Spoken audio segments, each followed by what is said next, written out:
अस्सलाम वालेकुम दोस्तों, मैं हूँ याश शुजा। मेरे फेसबुक पेज और यूट्यूब चैनल पर खुश आमदीद। दोस्तों, 3 बड़ी खबरें आपकी खिदमत में पेश करूँगा। सबसे पहली खबर यह है कि मुशाहिद हुसैन सैयद के ज़रिए इमरान खान को ट्रैप करने की कोशिश की जा रही है, उसके हवाले से बात करेंगे। दूसरी खबर यह है कि पाकिस्तान में इंतखाबात में जो धांधली हुई, आज़ादी इजहार राय पर जिस तरह पाबंदियाँ लगाई जा रही हैं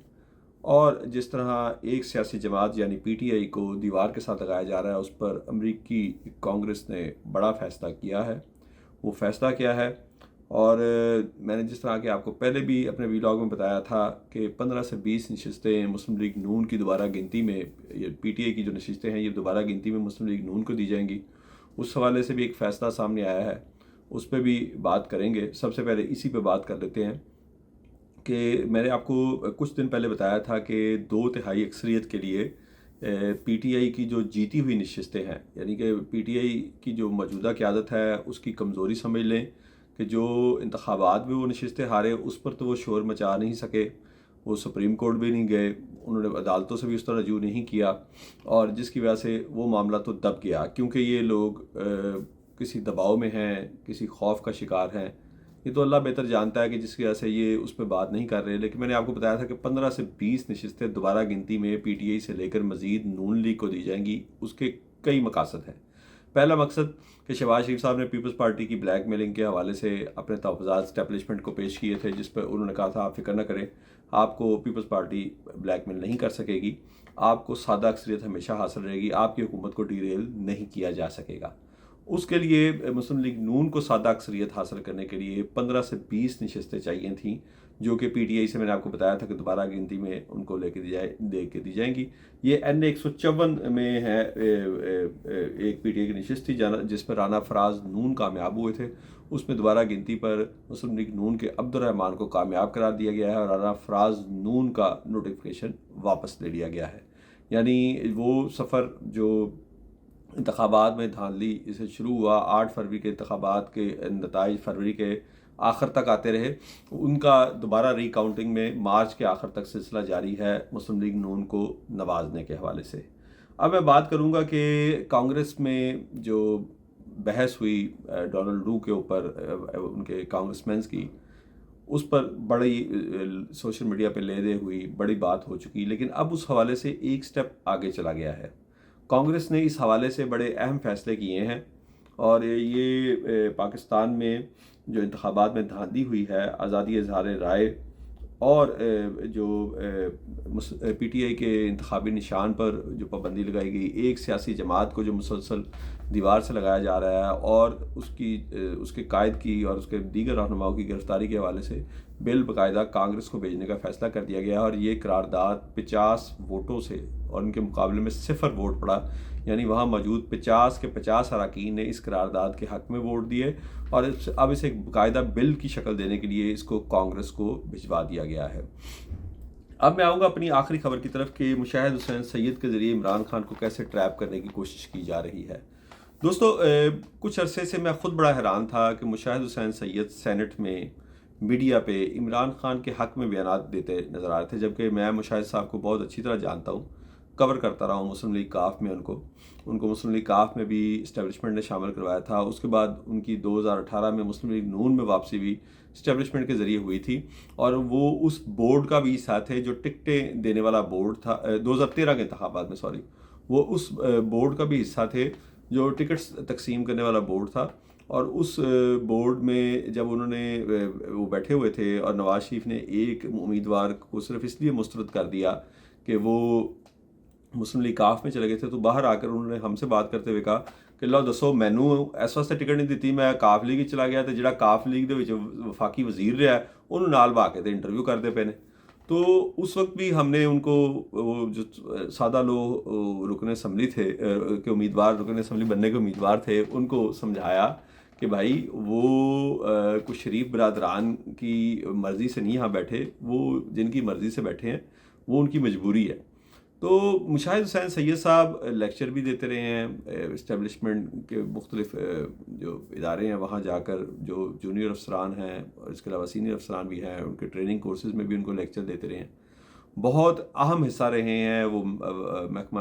خارجہ کا، وفاقی محکمہ خارجہ کا، ہماری جو وزارت خارجہ ہے، اور اس کی بھی وجہ یہی تھی کہ اسٹیبلشمنٹ ان کو اپنا یعنی کہ ایک بہت اچھا اور پڑھا لکھا بازو سمجھتی ہے۔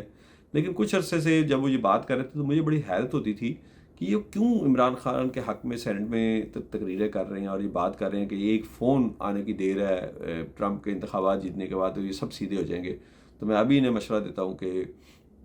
ان سے عمران خان سے بات کریں، ان کو رہا کریں۔ تو اس کا اب سامنے آیا ہے سارا معاملہ کہ آئی ایم ایف سے جو مذاکرات ہو رہے ہیں اس میں آئی ایم ایف نے ایک بہت بڑی شرط یہ رکھی ہے کہ پاکستان میں سیاسی حالات بہتر کریں، یہ جو سیاسی کشیدگی ہے اس کو ختم کریں، اس سے آپ کی معاشی ترقی نہیں ہو سکے گی۔ اگر ایسا ہی کشیدگی کا ماحول رہا تو کسی صورت آپ کی جو معیشت ہے وہ بحالی کی طرف نہیں جا سکے گی۔ اور انہوں نے باقاعدہ واضح کر دیا ہے کہ اس سلسلے میں پی ٹی اے کے چیئرمین عمران خان کو آن بورڈ لیں، کیونکہ آپ کو یاد ہوگا کہ اس سے پہلے جب آئی ایم ایف نے اپنا اس سے پہلے جو پی ڈی ایم کی حکومت میں ان کا پروگرام تھا تو اس میں وہ باقاعدہ ان کا وفد زمان پارک عمران خان کو ملنے گیا تھا اور ان سے یقین دہانی لینے گیا تھا کہ اگر انتخابات میں عمران خان اور ان کی پارٹی جیتی ہے تو اس پروگرام کو جاری رکھیں گے، یعنی اون کریں گے، اور عمران خان نے یہ ان کو گارنٹی دی تھی اور اس گارنٹی کے بعد وہ پروگرام آگے بڑھا تھا۔ تو اب بھی آئی ایم ایف یہ چاہتا ہے کہ پاکستان میں سیاسی کشیدگی کو ختم کیا جائے تاکہ معیشت بحال ہو سکے۔ ان کا پاکستان میں معیشت کی بحالی سے یا یہ سیاسی کشیدگی کو ختم کرنے سے کوئی تعلق نہیں ہے۔ آئی ایم ایف کا تعلق صرف اور صرف اپنی قسط سے ہے اور اس کی سود سمیت واپسی سے ہے۔ تو اس حوالے سے انہوں نے پاکستانی حکومت پر اور اسٹیبلشمنٹ پہ واضح کر دیا ہے، جس کے بعد اسٹیبلشمنٹ نے اب وہ خود تو بات کر نہیں سکتے کیونکہ عمران خان اور ان کے درمیان جتنی کشیدگی بڑھ چکی ہے، اب یہ کسی صورت دونوں فریق تو آپس میں براہ راست بات شروع نہیں کر سکتے۔ تو ان کے اشارے پر نون لیگ کے کچھ رہنما ہیں، مشاہد حسین سید ہیں، جیسے خواجہ سعد رفیق نے بھی بات کی کنسیلیشن کی، اور اس طرح کی ایک دو اور شخصیات نے بھی بات کی۔ تو ان میں محمود خان چکزئی نے بھی یہ بات کی، لیکن انہوں نے وہ اسٹیبلشمنٹ کے اشارے پہ نہیں کی۔ ان کا تو پہلا مطالبہ یہ تھا کہ عمران خان کو رہا کیا جائے، جس کے بعد ان کی بات کو تو کسی نے درخور اعتراض ہی نہیں سمجھا۔ اور مشاہد حسین سید صاحب کو بھی انہوں نے یہ آگے بڑھایا ہے کہ تھوڑی سی برف پگھلائیں کسی طریقے سے، اور اس سلسلے میں پی ٹی آئی کے لوگ بھی اس پہ کام کر رہے ہیں جو اسٹیبلشمنٹ سے رابطے میں ہیں، وہ بھی عمران خان کو مشورے دے رہے ہیں کہ وہ کسی طریقے سے کوئی مذاکرات کریں اور یہ برف جو ہے اس کو پگھلنا چاہیے تاکہ کوئی راستہ نکلے۔ لیکن میرے ذرائع کے مطابق عمران خان اس وقت تک کوئی بات کرنے کو تیار نہیں ہے، کیونکہ 8 فروری کو ان کو اندازہ ہو چکا ہے کہ جو انہوں نے اپریل 2022 میں اپنی حکومت ختم ہونے کے بعد اسٹیبلشمنٹ کے خلاف ایک بیانیہ بنایا تھا، وہ بیانیہ ہی 8 فروری کو ان کی کامیابی کا باعث بنا۔ جس قدر بدترین crackdown PTI پہ ہوا، جو کچھ ان کے ساتھ ہوا وہ ہماری انتخابی سیاست میں شاید آج تک نہیں ہوا۔ تو اسی وجہ سے ان کو جس طرح لوگوں نے ووٹ دیا تو وہ کسی موڈ میں نہیں ہے کہ آپ عمران خان کی فطرت کو سمجھیں کہ رانا ثناء اللہ نے ایک نہیں درجنوں پروگراموں میں آگے کہا کہ جب پلوامہ حملے میں پاکستان پر انڈیا کے میزائل حملے کا خطرہ تھا تو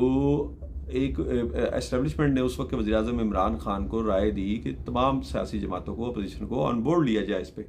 لیکن اس میں جنرل باجوہ نے ان کو آ کے بتایا، وہ آ کر بیٹھے رہے لیکن پرائم منسٹر ان سے ملنے نہیں آئے، اور باجوہ نے ان کو آ کے بتایا کہ میں نے 2 گھنٹے ان کی منتیں کی ہیں لیکن وہ آپ سے آ کر ساتھ بیٹھنے کو تیار نہیں ہیں۔ تو اگر عمران خان اس قدر ہارڈ لائنر ہے، جبکہ میں سمجھتا ہوں کہ نہیں ہونا چاہیے، سیاست میں ہمیشہ گفتگو کے راستے، مذاکرات کے راستے کھلے رکھنے چاہیے۔ اگر وہ سیاسی جماعتوں کے قائدین سے ہاتھ نہیں ملا سکتے تو اسٹیبلشمنٹ کے ساتھ کس طرح ہاتھ ملائیں گے، جبکہ وہ یہ سمجھتے ہیں کہ ان کی حکومت کو گرانے اور ان 2 سالوں میں ان کے ساتھ جو کچھ بھی ہوا، جتنا کچھ بھی ہوا اس میں ان کا ہاتھ ہے، تو وہ کس طرح ان سے بات کرنے کے لیے تیار ہوں گے، یہ ایک سوال ہے اور اس کا جواب صرف عمران خان ہی دے سکتے ہیں۔ میں نے صرف آپ کو کوشش کی کہ مشاہد حسین سید کی جانب سے گزشتہ کچھ عرصے سے 8 فروری کے بعد سے جو عمران خان کے حق میں بیانات آ رہے ہیں وہ کیوں آ رہے ہیں، اس حوالے سے آپ کو باخبر رکھوں، اس حوالے سے آپ کو خبر دے سکوں۔ مزید خبریں بھی آپ کی خدمت میں پیش کرتا رہوں گا۔ اپنے دوستوں اور رشتہ داروں کو خیال رکھیے گا۔ اللہ حافظ۔